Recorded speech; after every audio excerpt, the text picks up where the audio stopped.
Olá, boa noite. Ou boa noite não, né, gente? Bom dia, boa tarde para você. Eu tô gravando agora à noite. É o seguinte, nem vou conversar hoje não, nós vamos lá direto no nosso modo, nós vamos trabalhar hoje é muito. É o seguinte, antes de começar, eu queria só voltar aqui umas coisas bem importantes com vocês aqui nas funções, que a gente tem observado isso durante as provas, né, de química do Enem. E aí eu quero chamar a atenção de vocês aqui para algumas coisas. É o seguinte, então vamos aqui só lembrar que o sal orgânico, né? Sal orgânico são compostos da reação de neutralização, todo sal é, né? Uma reação de neutralização, de um ácido carboxílico e de uma base inorgânica, ok? Então, um ácido mais uma base vai produzir um sal.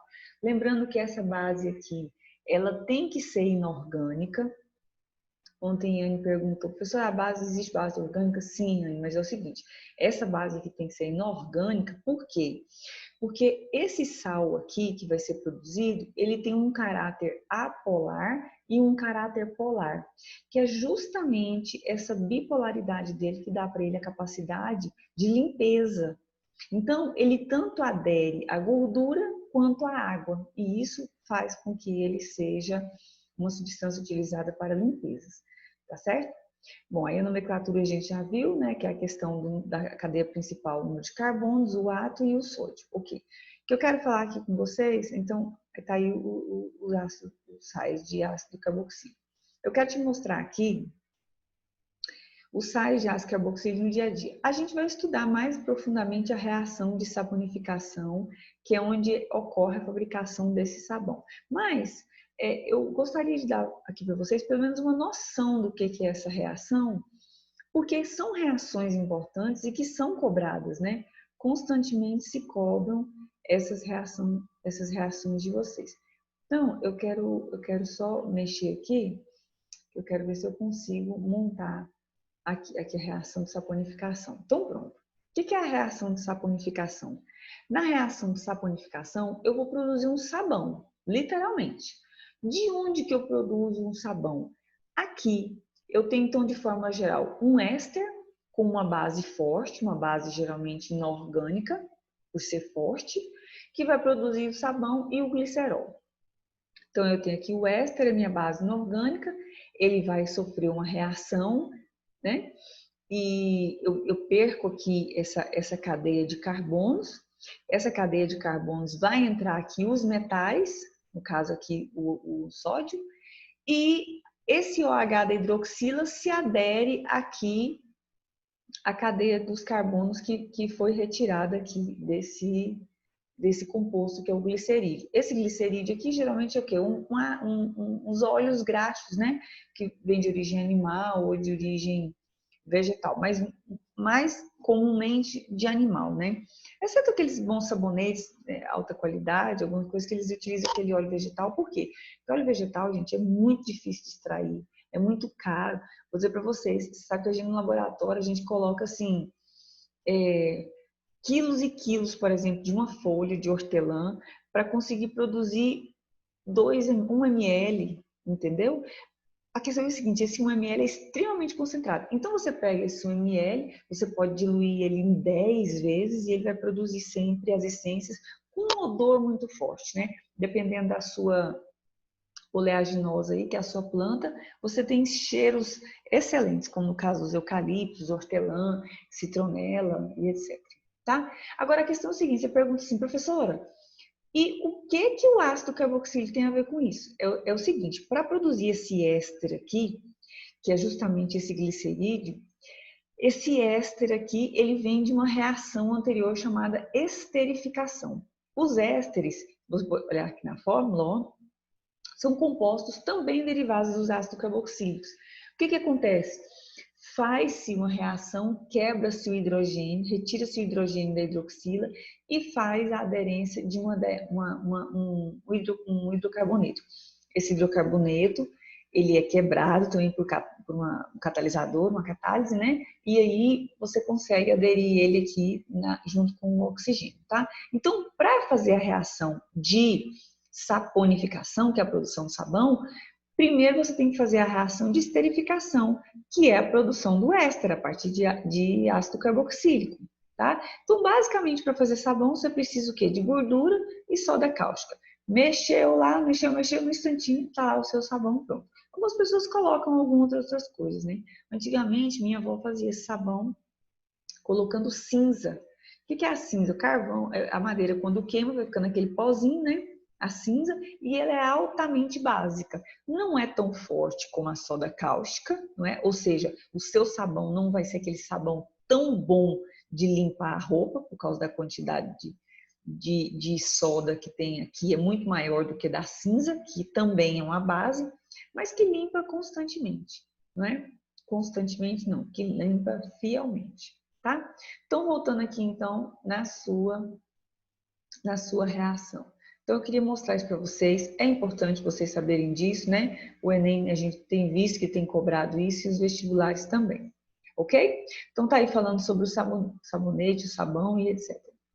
Bom, quanto aos anidridos de ácido carboxílico, como eu falei para vocês, você tem a reação, você pega 2 ácido carboxílico, coloca nele, ele nem colocou aqui nenhum catalisador, mas você coloca um catalisador aqui, um reagente, ele faz essa desidratação e se junta os dois, um oxigênio com as duas cadeias e libera a água, tá? Só lembrar que não vai ocorrer essa reação do anidrido de ácido metanóico, porque se você fizer isso, você vai ver que ele não vai produzir esse anidrido, tá certo? Ele não produz. Porque aqui a hora que você tem aqui um hidrogênio e hidrogênio aqui, ele não consegue formar esse composto, tá? Beleza. Aí eu falei para você o seguinte, questão da ordem alfabética, do nome dos 2 ácidos derivados, né? Beleza. E esses 3 aqui que são importantes. Então vamos lá falar só um pouquinho deles.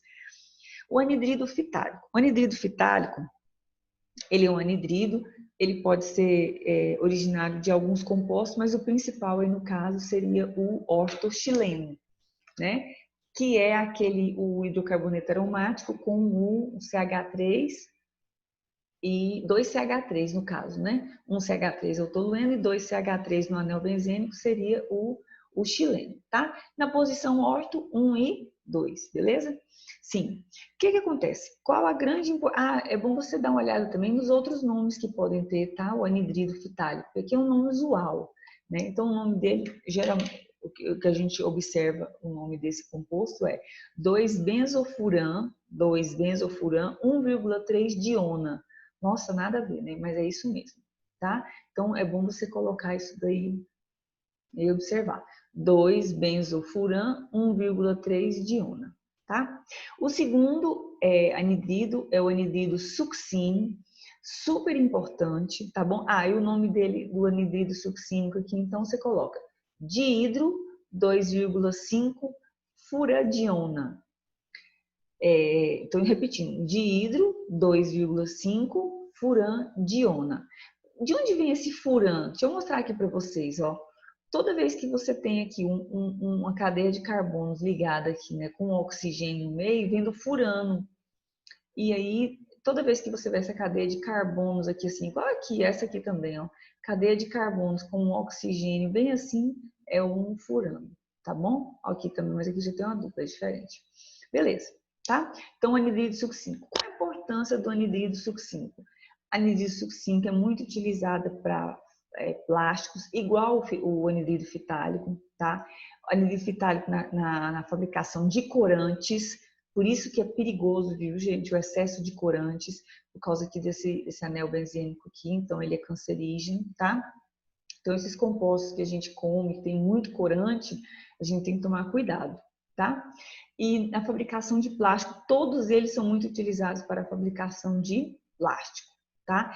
Esse daqui é muito utilizado principalmente para endurecer o epóxi, que é o tipo uma cola. Então, esse anidrido succínico é que quando você põe uma cola, a cola seca e endurece, essa substância que é um dos atuantes, tá certo?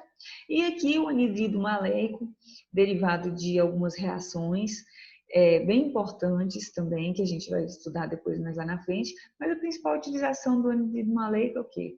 Plástico, aditivos de óleos lubrificantes, tá? De polipropileno também, que é do PVC, né? Que vai usar para plástico, tá bom? Então, esses três são bem utilizados justamente para isso. Beleza.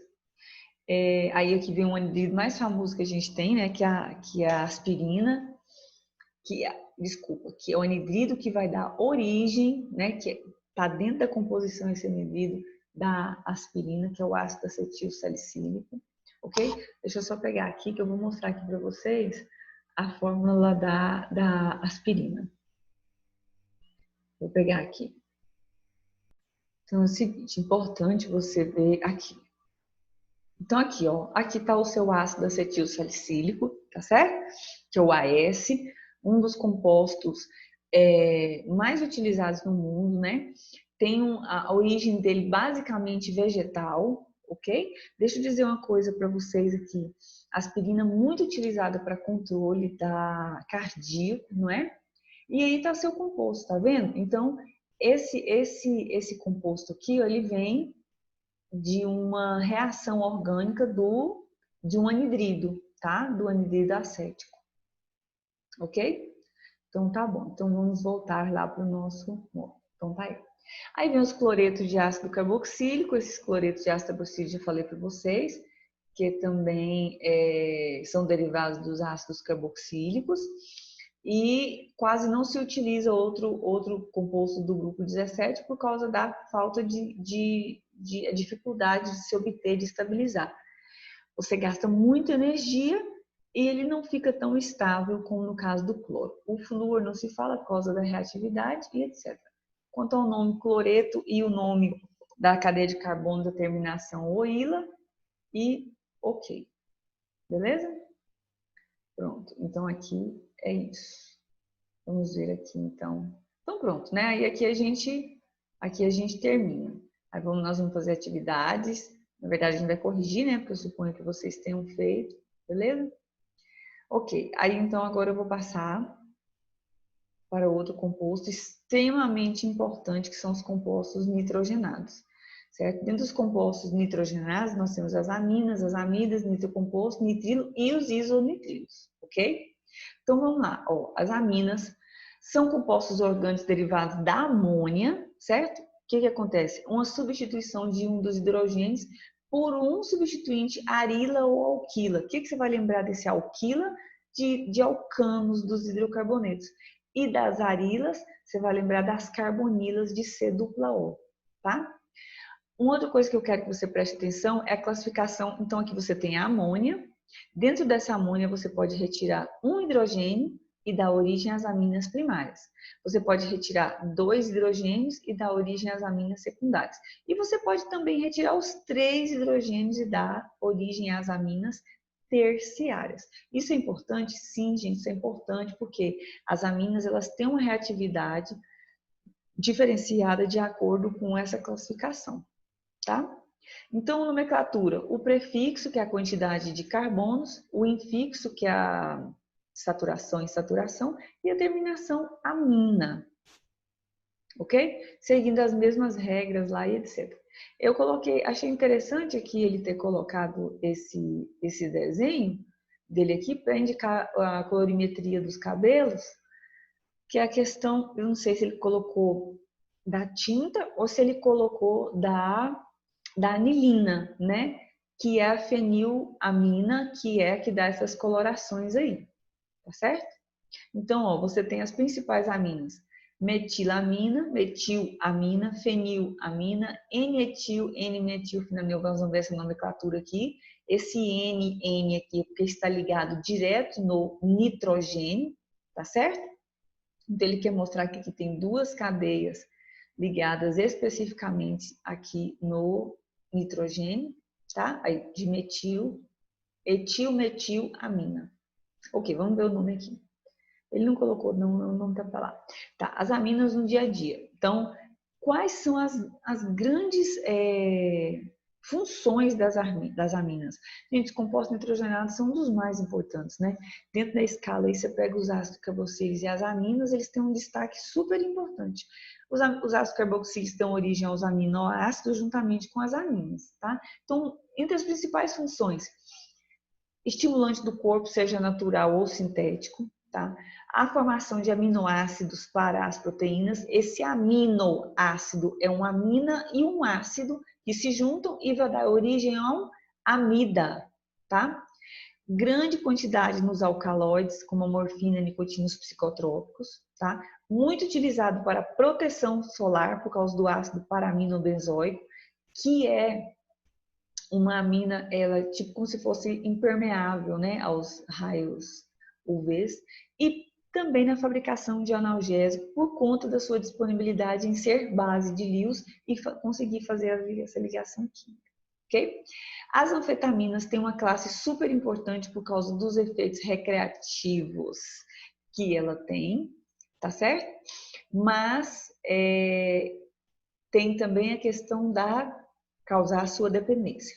Isso é um dos mais problemáticos. Principalmente as pessoas que utilizam esse remédio para emagrecer.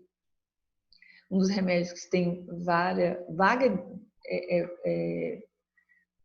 utilização dentro disso é a sibutramina. A sibutramina é um inibidor de apetite. Você toma uma sibutramina, parece que você comeu um boi, né? Então você fica o dia inteiro com um copo de água. E você tem um emagrecimento muito rápido. Qual o problema disso? Afeta o cérebro, né? Todos esses medicamentos, eles têm uma potência direta no cérebro. Então, o cérebro diminui a sua produção hormonal, que é aquela coisa que você fala, tô com fome, tô com sede, vou fazer xixi e tal. Ok? Então, atua diretamente. Outro grupo extremamente importante lá dentro das aminas é a questão da cocaína, que é uma das drogas mais utilizadas, né? Ele falou que é uma droga proveniente do cloridrato de amina, que é justamente isso, que é a substância extraída lá da coca. Como que você extrai? Lembra que eu passei para vocês os processos de extração? Como você extrai o princípio ativo? Você tem que colocar um solvente que consiga grudar. Então, você tem que colocar um solvente que vai ter afinidade. E os solventes que são colocados para fazer a extração da cocaína, gente, é ácido sulfúrico, não é? É o cloroformo, que fica lá na formulação da droga e depois a pessoa vai cheirar isso daí, tá certo? Então tem que ter cuidado com isso. Mas o estímulo provocado, né?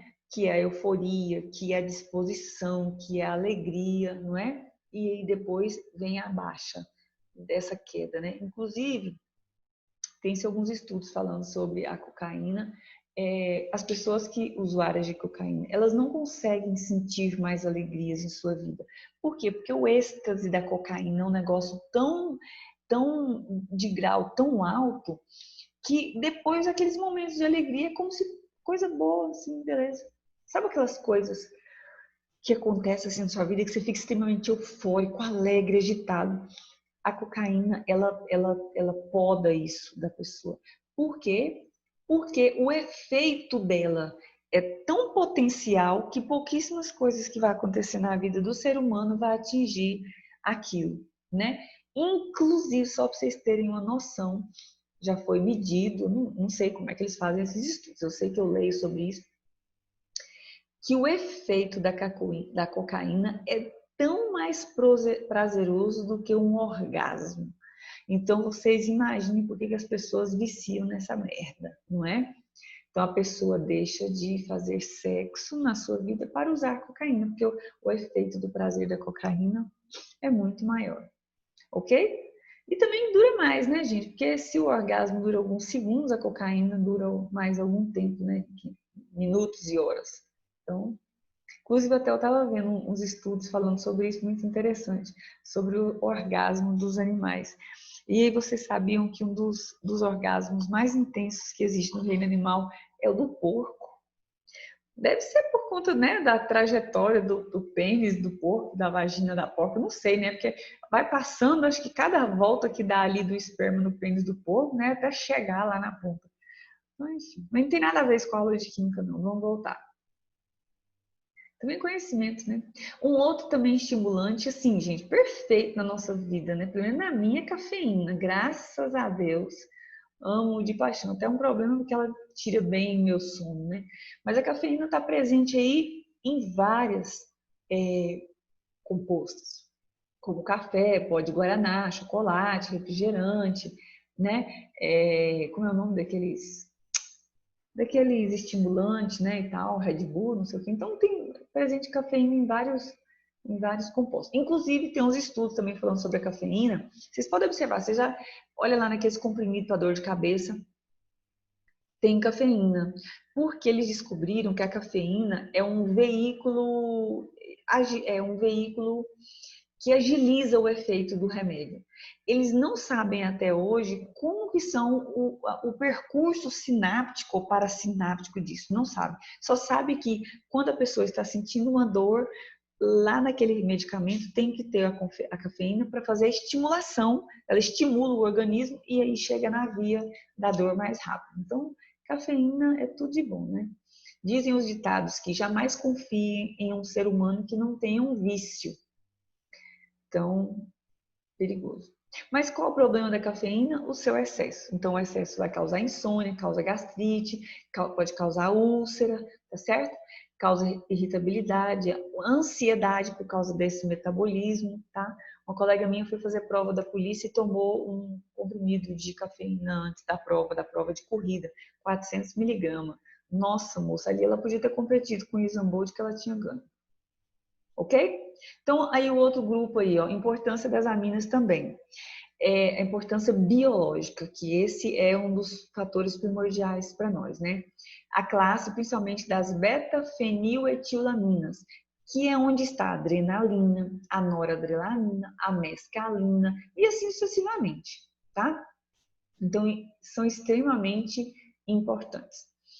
As sulfonamidas, que é justamente lá do ácido sulfúrico que a gente estava comentando ontem, que é composto sulfonado das amidas, afetam as bactérias ao inibir a produção do ácido fólico, certo? Mas que isso são inerentes do ser humano, não tem grandes causadores, grandes problemas, tá?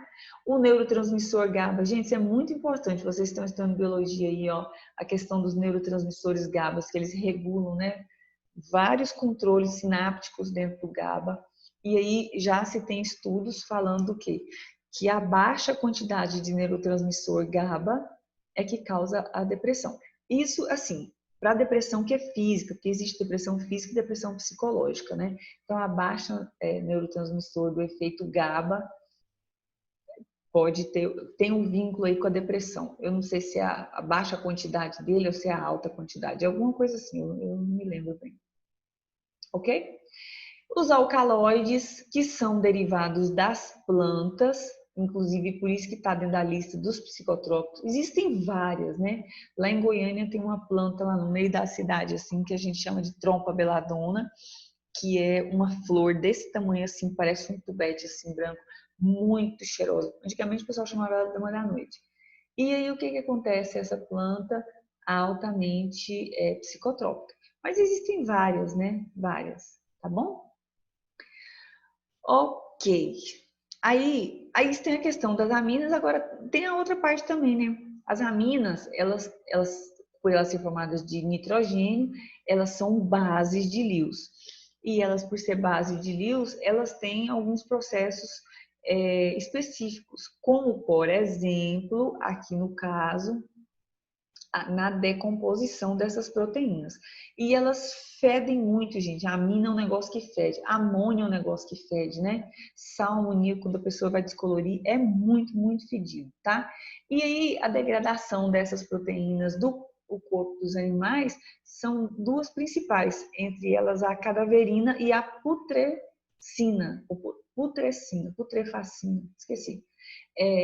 Então essas duas são as principais, a cadaverina e a putrescina, ok? Isso é importante. Por isso que peixe fede, né? Várias pessoas têm problema com comer peixe, gente. Por quê?